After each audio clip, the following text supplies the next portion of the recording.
Hey everybody, welcome back to Psych with Dr. DK. I'm really excited to be here with you guys tonight.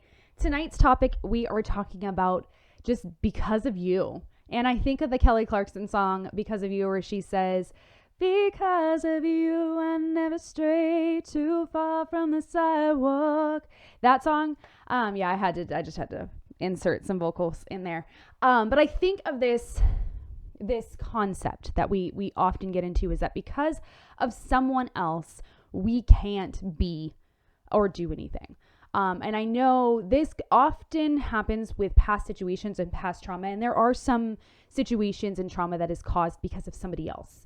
And that actually impacts us for a really long time. But to get to a position in life where, maybe we're 10 years out, 5 years out, 20 years out, and we're still blaming this one situation or this one person for why we can't move today, I think is a very big reality for a lot of us.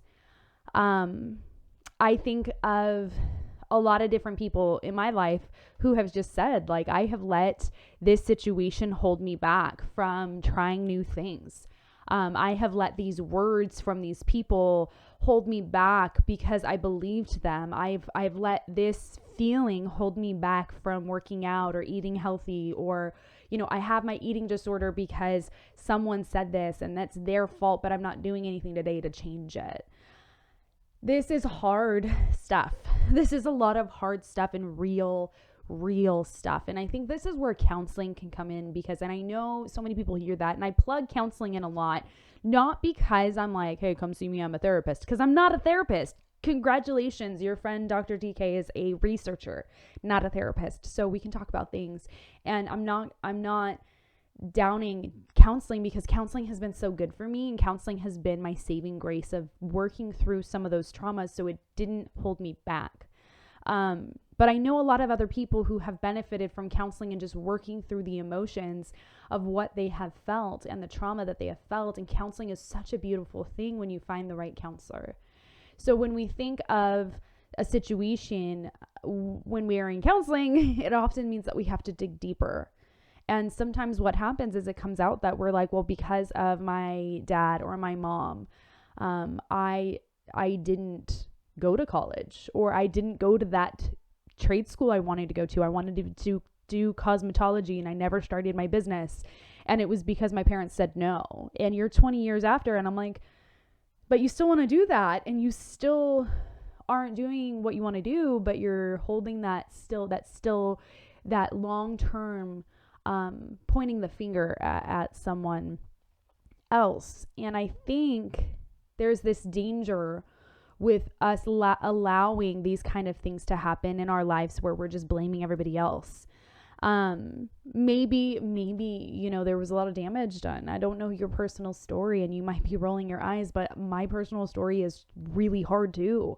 And I feel like my story is really big and messy and gross. And I am really thankful because when I was in college, I was thankful for a professor who said something to me that just kind of woke me up from what I was feeling. What he said was, if you were to wake up in 10 years, would you be happy with the decisions that you are making, or would you be upset that you didn't take a step forward? And he was talking about how he woke up and he was depressed, and he worked this job that he hated, and it would pay him really well. Like, he was like, there was all this money that's coming in, but he was miserable. And his wife recognized that and was like, you need to do something different. Like, you're not happy with where you're at. And he's like, well, I can't because my parents never paid for college and this and this and that. And his wife was like, babe, you're 30. I think at that point he was 30 when he went back to school. And when I met him, he was like 40, 45. I think he was more 45 because he had been working for like 5 years. And he was like, you guys, like, I just want to tell you guys, this is how I feel. This is how, I want you to understand that you don't have to stay stuck. And so he was sharing his story, and he said he went back to school. He did all the hard work. He still worked full time, and then he went back to school and he did all the hard work to get there. And then he was teaching, and he's like, I would have never known. But let me ask you this question, class. If you were to wake up in 5 years or 2 years or from now, or even a year, would you be happy with the choices that you made in the last 5 years or the last year?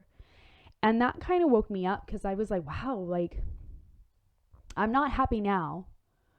and it's hard right now, but would I be happy in 10 years? Would I be happy in 15 years? Or can I even be happy in 5? Like, just with making decisions, not like happy with every aspect of my life. Like, oh yeah, I have this car, I have this job, I have this, I have that. Like, put that aside. Are you happy with where you're at? And if you're waking up going, no, and it's like, okay, then look 5 years past, like 5 years ago, were you happy with where you were at? And sometimes your answer might be yes. And you're like, actually, I was. Ask yourself, what were the things that you were doing that were making you happy? Were you going to the gym? Did you have friends who supported you in your circle? Did you have a job that you liked, that you felt like you had purpose in this job?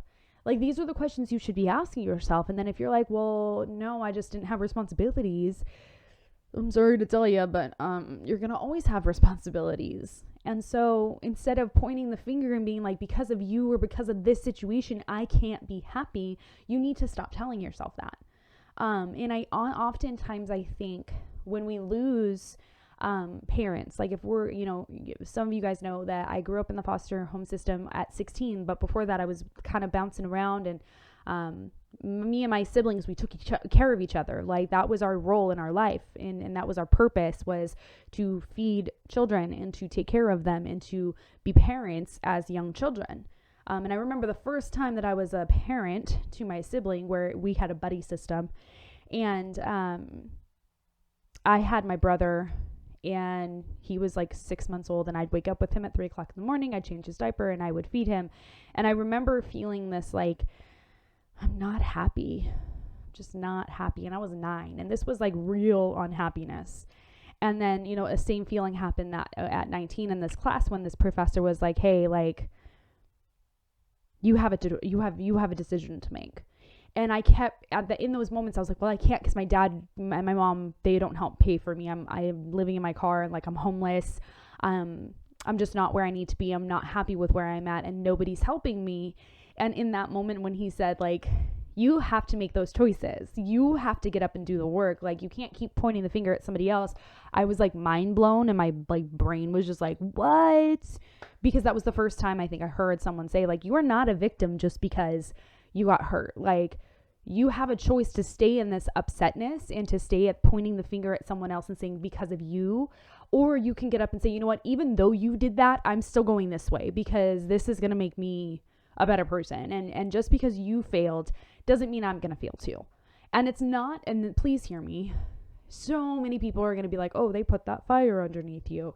No, they did not. Like, no one has put a fire underneath you when they hurt you or when they say rude things to you. That's not putting a fire under you. Now, people who put a fire under you are the people who support you. The people who are like, you know what, this is hard, but you got this. You can do this. Let me know how I can support you. That puts a fire underneath us.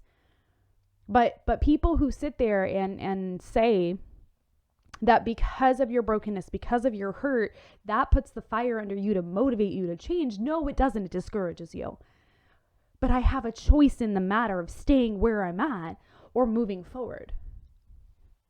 And there are so many times where I have woken up, I think more now than ever, being done with school, being in a place where I love where I work, like love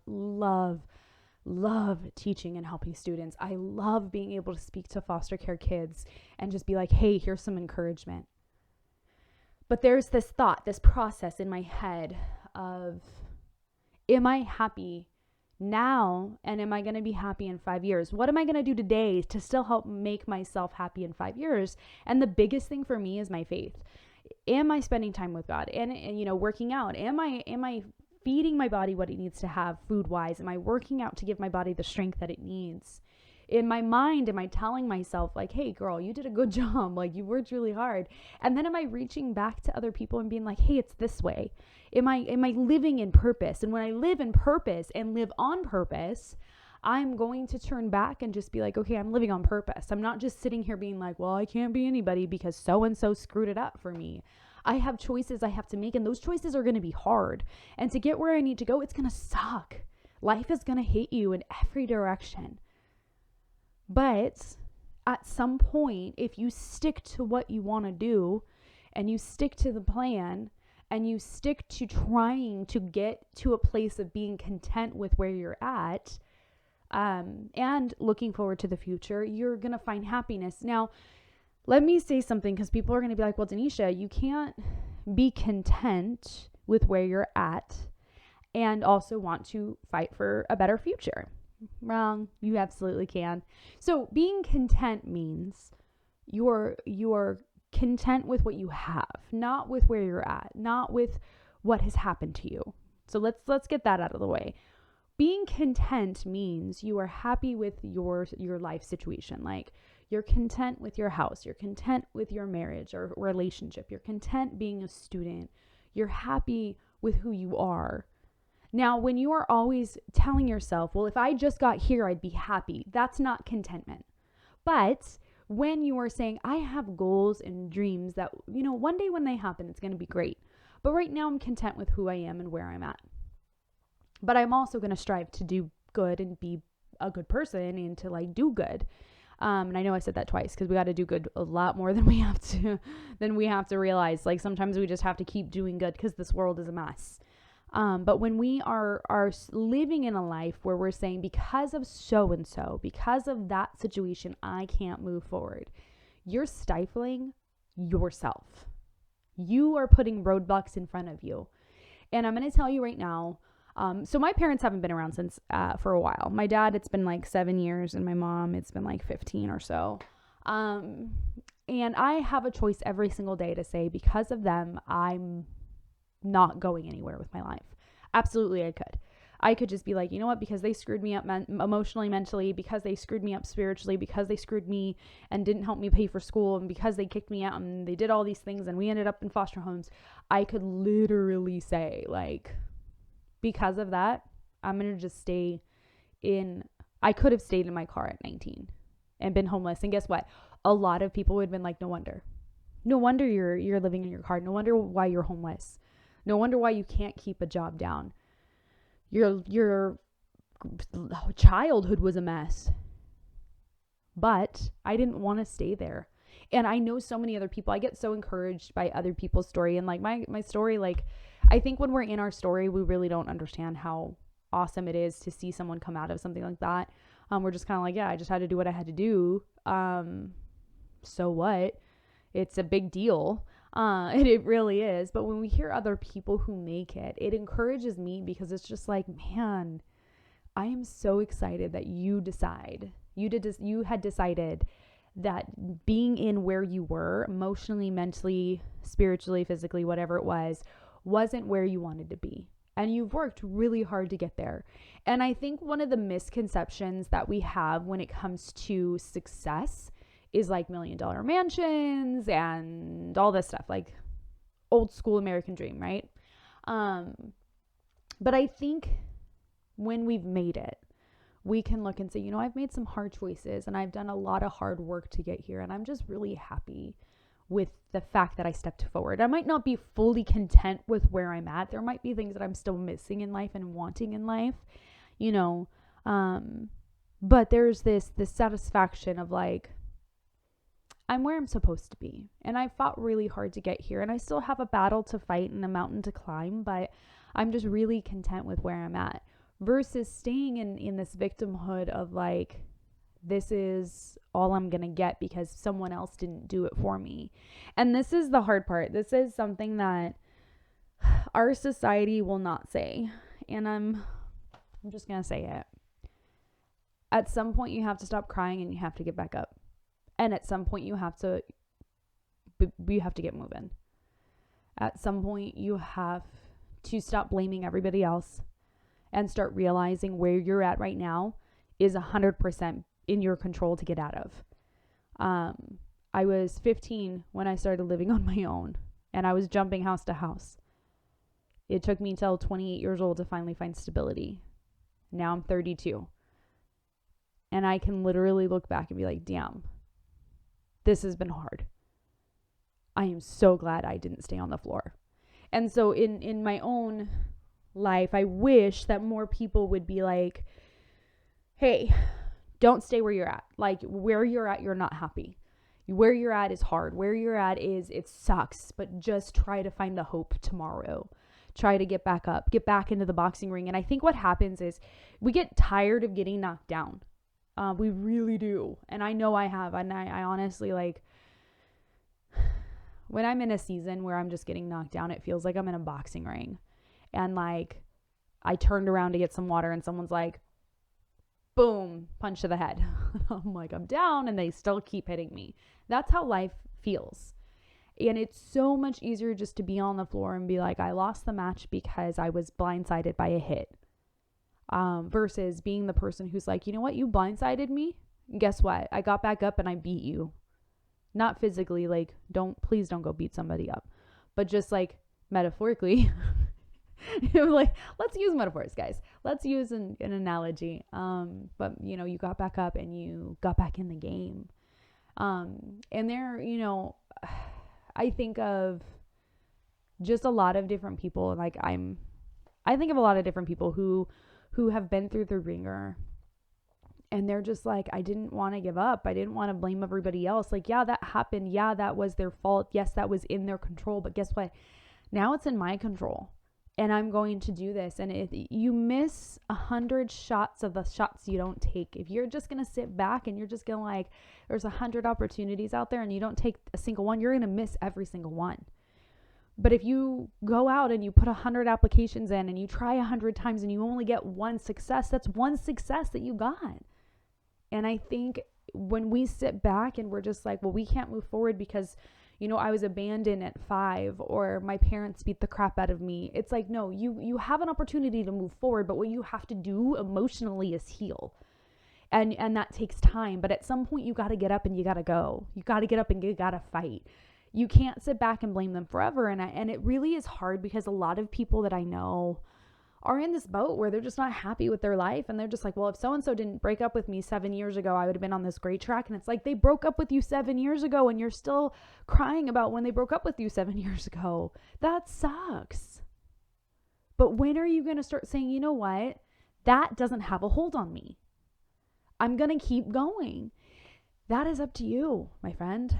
That is 100% up to you. And that's honestly, that's a really hard thing to hear. And there's no magic. And here's the hard part. This is what gets really not cool to hear. There's no magic formula to do to get successful or to be happy. There's no magic formula that's going to be like, okay, you'll just wake up at year 3 and just be like, I got this. I'm good to go. You might wake up in 3 years and be totally miserable. You might wake up in 3 years and hate where you're at. And then 3 years from that is when it's going to happen. And you're going to be like, man, I'm really glad the last 6 years I stuck to what I wanted to do, regardless of what happened to me. And I think there's just a lot of people out there. If you look up, like, let's be real. If you look up any movie that's like a true heart-filling movie, it's when you have the person who's at the bottom and then they become successful. And you hear that from a lot of really talented sports people when they are saying like, oh, you know, I was out there, I was on the court before anybody else. I left after anybody else. I fought for this. I fought to be here. And they didn't look at the other people on the team and say, well, because of so-and-so, you know, I'm not a basketball person, but if I was standing in front of a basketball person, I would suck. So if I wanted to be good at basketball, what would I have to do? I would have to practice really hard. I would have to get a mentor and be like, okay, show me the ropes, show me what I need to do, and like fight for what I need. And if you're not wanting to do that, you can't look at someone else and be like, well, because that person's successful, I can't be. And I think that's really sad to me, because a lot of us sit there and we compete with the people around us. And we say like, because of you and your business, I can't have my own business. Because of you and your success, I can't be successful. Because you and your happiness, I can't be happy. And I'm like, you know, we both can win, right? This world is big enough for us both to win at the same time. But that takes you and myself having to step up and say, we're going to do this in the way, and we're going to show up every day over and over and over and over again for 5 years, 10 years, 15 years.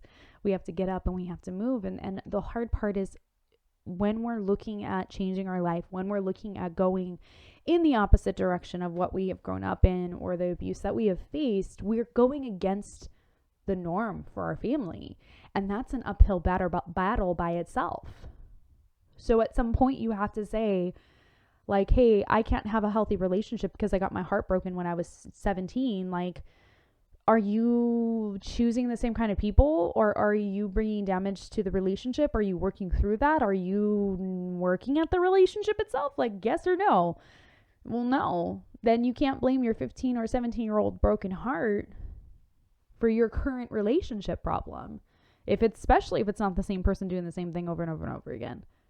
So when we're looking at change, it's really hard. And it's, we don't sit here, and I can't sit here on a camera with you and be like, this is the things that you should do. Like, reach out to me. Let's have a real conversation. And I'm not here to judge. Like, you are allowed to be like, you know what, this really sucks and this has affected me. And this is why I'm not moving forward. I don't trust anybody.